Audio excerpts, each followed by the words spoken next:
আজকে আমার আসতে দেরি হয়ে গিয়েছে, এজন্য আমাদের জাতীয় উলামা মাশায়েখ আইম্মা পরিষদের মিটিং ছিল। শেখে চরমুনাই হাফিজাহুল্লাহ ছিলেন। আপনারা জানেন আমাদের বাংলাদেশের আজকে মজলুম আলেমে দিন, দীর্ঘদিন কারাবন্দী ছিলেন শেখুল হাদিস আল্লামা আজিজুল হক নব্বরাল্লাহু মারকাদাহু, যিনি চরমুনাইর সৈয়দ ফজলুল করিম রাহিমাহুল্লাহর উস্তাদ ছিলেন। ওনার ছেলে আমাদের সকলের প্রিয় ব্যক্তিত্ব মজলুম আলেমে দিন মাওলানা মামুনুল হক হাফিজাহুল্লাহ আজকে কারাগার থেকে মুক্তি লাভ করেছেন। সবাই পড়েন আলহামদুলিল্লাহ। কিন্তু আল্লাহর জমিনে আল্লাহ এবং তার রাসূলের কোনো অসম্মান এক মুহূর্তের জন্য আমরা বরদাস্ত করে নেব না।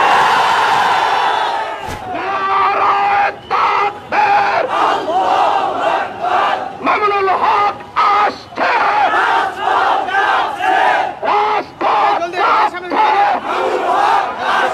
আলহামদুলিল্লাহ। আমরা খুশি না বেজার?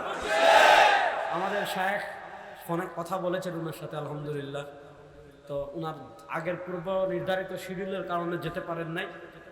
তো আমাদেরকে বলেছেন, দেখেছেন আমার সাথে শামসুদ্দো আশরাফি সাহেব এসেছেন, অনেক বড় আলেম, অনেক মুহাক্কিক আলেম, আমাদের উলামা মাশায়েখ আইম্মা পরিষদের সহ-সাধারণ সম্পাদক। তারপর আমাদের ইসমাইল সিরাজি মাদানী ভাই এসেছে, আরো অনেক, মহিউদ্দিন খান তাম্বির ভাই, আমাদের আরো অনেক ভাইরা এসেছেন। আমরা সবাই গিয়েছিলাম, ভাবলাম আমরা দেখা করে আসি। তো আমরা রাস্তায় অনেক জ্যাম, সেই আটি বাজার হয়ে শেখ হাফিজাহুল্লাহকে দেখতে গিয়েছিলাম। তিনি খুব খুশি হয়েছেন এবং আপনাদের সবার কাছে দোয়া চেয়েছেন, যার কারণে আসতে দেরি হয়ে গেল। এজন্য আমি মূল টপিকে যাওয়ার আগে কয়েকটা কথা বলি। নবী করিম সাল্লাল্লাহু আলাইহি ওয়াসাল্লাম আমাদেরকে নেক মানুষের সান্নিধ্যে যাওয়ার কথা কেন বললেন? সরওয়ার দু আলম বলেন, মাসালুল জালিসিস সালিহ কামাসালি সাহিবিল মিসকি। ইমাম বাইহাকী রাহিমাহুল্লাহ হাদিস এনেছেন, ইন লাম তুসিবকা মিনহু শাই আসাবাকা মিন রিহি। নবী করিম সাল্লাল্লাহু আলাইহি ওয়াসাল্লাম বলেন, আল্লাহর নেক বান্দাদের সুহবতের উপমা হলো, আল্লাহর নেক বান্দার মাজলিসে বসার উপমা হলো কামাসালি সাহিবিল মিসকি, আতর বিক্রেতার মতো, পারফিউম বিক্রেতার মতো। ইল্লাম তুসিবকা মিনহু শাইউন আসাবাকা মিন রিহিহি।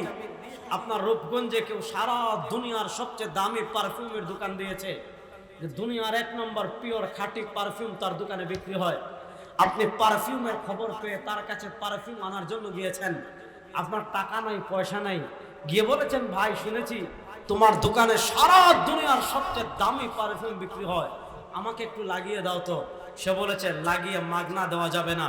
শুনেন, আপনি যদি পারফিউমের দোকানে যান, আপনি যদি আতরের দোকানে যান, ইল্লাম তুসিবকা মিনহু শাইউন, যদি পারফিউমওয়ালা আপনার জামায় পারফিউম লাগিয়ে নাও দে, যদি আতরওয়ালা আপনার জামায় আতর লাগিয়ে নাও দে, আসাবাকা মিন রিহিহি, আপনি যখন পারফিউমের দোকানে প্রবেশ করবেন, আপনি যখন আতরের দোকানে প্রবেশ করবেন, আপনার নাকে, আপনার কানে, আপনার পুরো শরীরে আতরের ঘ্রাণ যখন লাগবে, পারফিউমের ঘ্রাণ যখন লাগবে, আপনার মনটা সজীব হয়ে যাবে, আপনার দেহ মন সজীব হয়ে যাবে।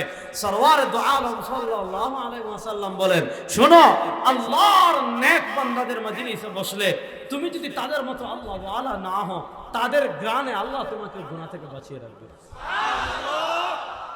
ওয়া মাসালুল জালিসিল খাবিসি কামাসালি সাহিবিল মিস্ক। আজকে আমরা নেতা বানাই কাকে? ফাসিককে। আজকে আমরা দৌড়াই কার পিছনে নামাজ পড়ে না। আজকে আমরা দৌড়াই কার পিছনে দাড়ি রাখে না। আজকে আমরা নেতা মানি কাকে? সুদ চুরি করে, টাকা চুরি করে, ঘুষ খায়, দুর্নীতি করে, রাষ্ট্রের বিলিয়ন বিলিয়ন ডলার পাচার করে। এমন কোন দুর্নীতি নাই, এমন কোন জুলুম নাই তারা করে না।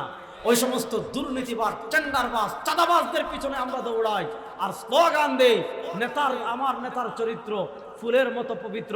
শোনো, তুমি যদি জানো তোমার নেতার চরিত্র চাঁদাবাজিতে ভরা, দুর্নীতিতে ভরা, টেন্ডারে ভরা, জুলমে ভরা, দখলদারে ভরা, ওই নেতার চরিত্র জানার পর তুমি যদি ফুলের মতো পবিত্র ঘোষণা দাও, 1 কাপ লাল চা খেয়ে অথবা 1000 টাকা পেয়ে যদি তুমি এই ধরনের স্লোগান দাও, কিয়ামতের ময়দানে আল্লাহর দরবারে তোমাকে জবাবদিহি করতে হবে। নবী করিম সাল্লাল্লাহু আলাইহি ওয়াসাল্লাম বলেছেন, ওয়ামাসালু জালিসিল খাবিসি কামাসালি সাহিবিল কির ইল্লাম তুসিবকা মিনহু শাইউন আসাবাকা মিন দুখানি। আমাদের বাংলা ভাষায় একটা কথা আছে, সৎসঙ্গে স্বর্গবাস আর অসৎসঙ্গে। এই কথাটা একবারে খারাপ না। সরওয়ারে দু আলম সাল্লাল্লাহু আলাইহি ওয়াসাল্লাম বলেছেন, তুমি খারাপ লোকের কাছে যাইবা, খারাপ লোককে নেতা মানবা, খারাপ লোককে অনুসরণ করবা, খারাপ লোককে শায়েখ মানবা, সারা খারাপ লোককে পীর মানবা। এর উপমা কামাসালি সাহিবিল কির, কামারের মতো। কামার চিনেননি? কথা বলেন, কামার চিনেন কি চিনেন না?